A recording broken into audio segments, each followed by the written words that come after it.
Dave Stevens here at Radio Row. You know, when you're one-man bandit, sometimes nobody's perfect with the technology, but we got it fixed. And the next guest that I have is, you may not have heard of him, but you have heard about the events he's been at, the things he's involved with, charity work that he's done. And it seems to be like everybody here at the NFL knows him, anybody who knows him. But I'm going to bring in Mike Dempsey. Mike, thanks for joining us here on Radio Row. And, rather than me try to explain your 45-minute story, if you could just kind of condense it and tell people what you've done, where you've been, and why you're involved in an event like the Super Bowl. Well, that's a challenge for me, but I'm from Brooklyn, so we talk fast. I could try to get it all in, but I'll tell you why I'm here. NFL alumni, Carolinas chapter member, but I actually was a 9/11 survivor 6 years later after I was done with the Buccaneers, and that transformed my life into a world of philanthropy, helping others. From my experience on September 11th at the World Trade Center,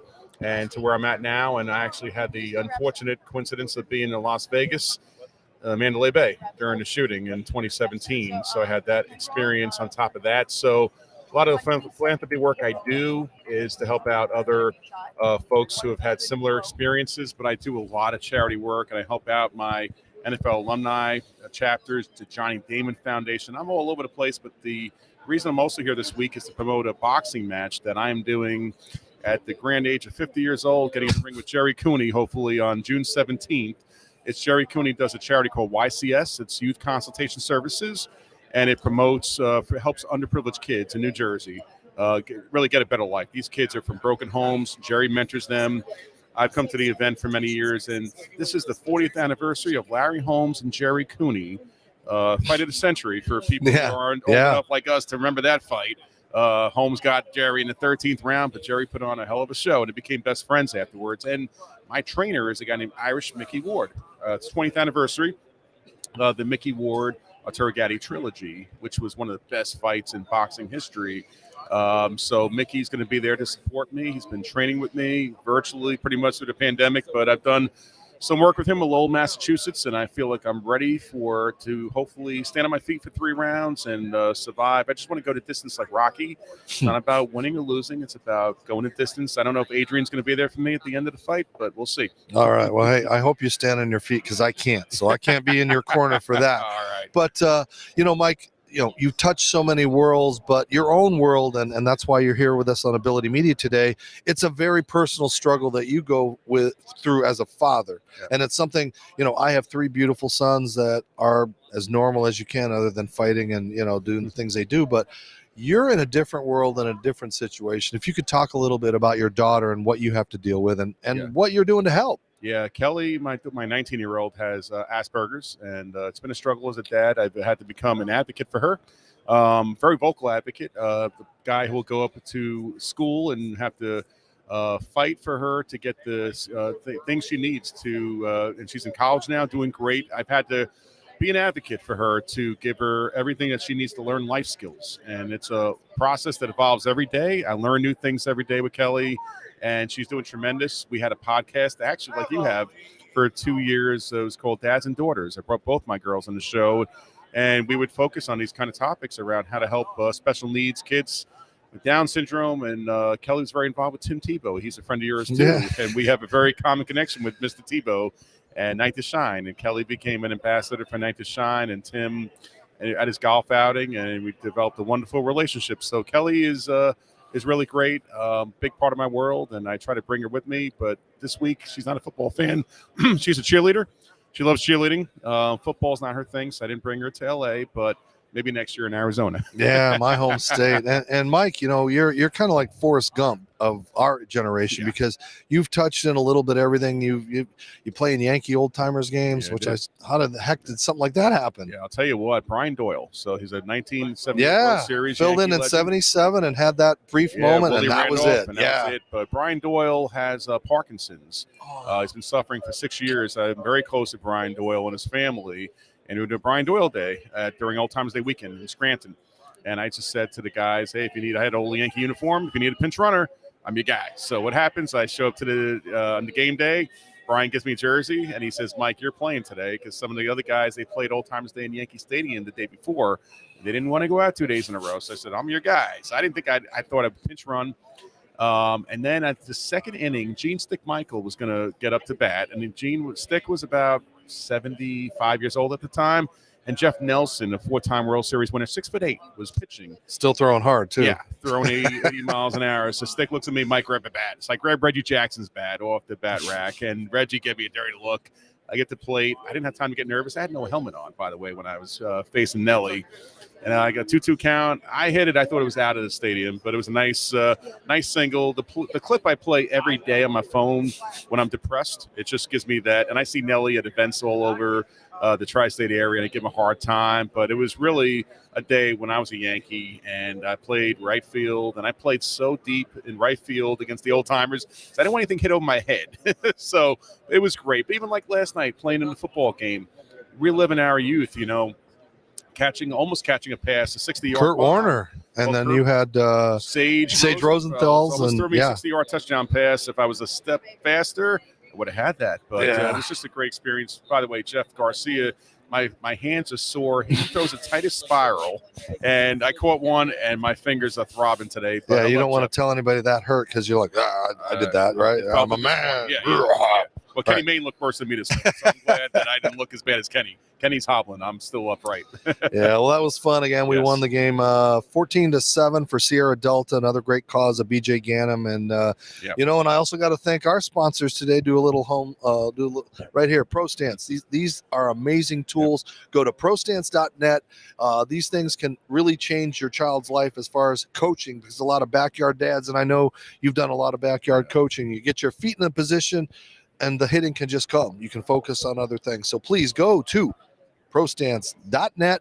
We've got other kind of things. We got games that they've invented for batting cages. So it's really great, but I got to get back to you, Mike. And now, what would you call yourself? Are you a promoter? Are you a philanthropist? Like you got your hands in a little bit of everything, promotion, boxing, philanthropist and like you're doing. I think a motivational speaker. I think my story is one of resiliency. I've had a lot of setbacks and a lot of comebacks. I try to focus on the comebacks. We all have setbacks.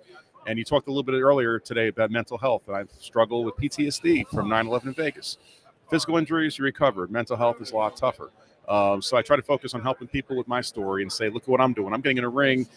Midlife crisis. You turn 50, you either get a nice sports car, a hot girlfriend, or you get in a ring with Jerry Cooney. So I chose the last thing. And I might be crazy for doing it, but it's something to hopefully inspire others that they can get. And I learned boxing, and let me tell you, it looks easy when you're hitting the mitts and hitting the bag. When you start getting sparring and you're getting hit by 25-year-olds and that headgear, it is really, but I'm having fun doing it, learning the game. And I retired the day after the match. I will retire from boxing. I was 1-3 as an amateur fighter. And I got disqualified my last fight in the Adirondack Golden Gloves in 1993. And for spitting up my mouthpiece. I was gassed in the second round, and the referee warned me, and I said, he's not going to disqualify me. And I spit it out before 5 seconds left in the round, and he disqualified me. Wow. So I left boxing on a bad note. This is redemption to me, having Mickey in my corner, and I just got to last the 3 rounds. So it's going to be a fun time, but then it's golf. And flag football. Hey, but if you win, then you might get the hot girlfriend that'll be excited that you beat Jerry Cooney. So there's always that to look forward to. It's always that angle. All right, and that's coming up again. When and how can people watch it? Is there a website to purchase, or what's the best thing? Well, June 17th, it's ycs.org, and you see the Fight Night event. It's going to be a lot of fun. We're going to have some Sopranos coming out for the fight. I got Dwight Doc Gooden in my corner as well. I don't know what Doc's going to do. Maybe throw a baseball at my opponent. But I have a lot of fun guys coming out. Shoreline Dead, a lot of football guys coming to support. O.J. Anderson comes every year. We had Tracy Morgan, a comedian. You always need a comedian in your corner to entertain you. So when you're getting beat up, and Tracy's going to give you some motivational tips. He's a good friend of mine, and it'll be a lot of fun. And that's what it's all about, having fun for a good cause. And they say charity hurts. What was it, Thunderlips and Rocky Balboa? Yeah. Rocky got beat up, and they said charity hurts. Well, stay away from Tracy Morgan, because he'll put a baby in you. If you get anywhere near him, he'll put a baby in you. That's what we always say. So, Mike, thanks for joining us. I do want to ask you one quick thing, because it's almost like our veterans. We don't honor them enough. And if you could just take us through that 9/11 day a little bit, just what you went through, and if it's not too tough to just share with us. Talk about it all the time. I think I'll give you a quick synopsis. I was outside of Tower 2. I worked in 5 World Trade Center. But by the time I got outside by Tower 2 on Greenwich and Liberty Street, the second plane hit. I was trampled, knocked unconscious, don't remember anything from 9:03 till like 9:37, I think, when I was admitted to the hospital that morning. I have no memory recall, but the scariest thing was not knowing what was going on. I had no TVs to watch like anybody at home. And probably the scariest moment was being in the hospital. I was in the triage, which was outdoor courtyard at NYU downtown Beekman. And the debris cloud from the second tower collapsing, which came out down first at 9:59, went toward the Brooklyn Bridge. So I'm outside with two other injury victims, and we didn't have any warning. We hear this cloud and we thought it was a nuclear bomb because you're seeing this black smoke in your eyes, and the burning was very powerful for a couple of minutes where you couldn't see anything.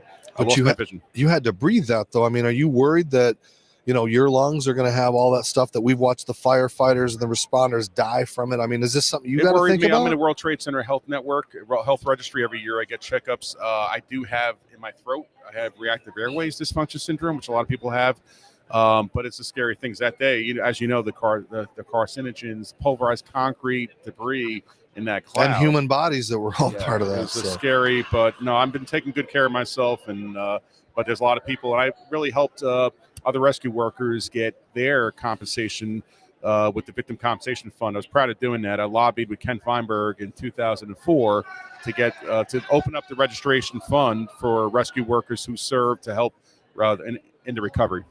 Well, it's amazing. And then we touch base a little bit on Mandalay Bay. So it's like, what's next? Lightning? Are you going to get hit by lightning? Or? Nobody wants to be around me. I feel like when I travel, people don't want to be in the same room as me. But you know what I try to say, are you lucky or unlucky? I say I'm very lucky. I don't look at anything that happened in my life. There's a reason why things happen, and there is a purpose behind it. And I'm just here to serve that purpose and help others. If I can help others by living my story and telling them that I'm doing my part. All right, Mike, thanks for taking a bit of time on your busy day to share with us. And again, where can people find you? I'm on themikedempsey.com. All right, Mike, thanks for joining us. We'll catch up with you later. Dave Stevens here again on Radio Row. I'm watching Lee Steinberg. He's going to be popping over in a little bit. We got all the stars. I'm watching 49ers that aren't playing in the Super Bowl. We've seen Debo and all the guys are here. So we'll continue to try to give it. And you know what is going on right now? If you look right behind me, I'm going to just do this on the fly here. Hey, guys. I've got all of the Quinnipiac guys working on their show tonight. These guys, these amazing students getting an opportunity. Santino, you guys wave. They're putting together their show tonight for Q30 that you can see on all the platforms for Quinnipiac and everything like that. So I'm Dave Stevens. I'm going to be here all day. Don't forget to follow us. Enjoy the rest of your afternoon. You're a pro, man. That was great. That's one of the best ones I've done all day. That was awesome. I love it. Yeah, like do like just a social segment. Just be like, this, like.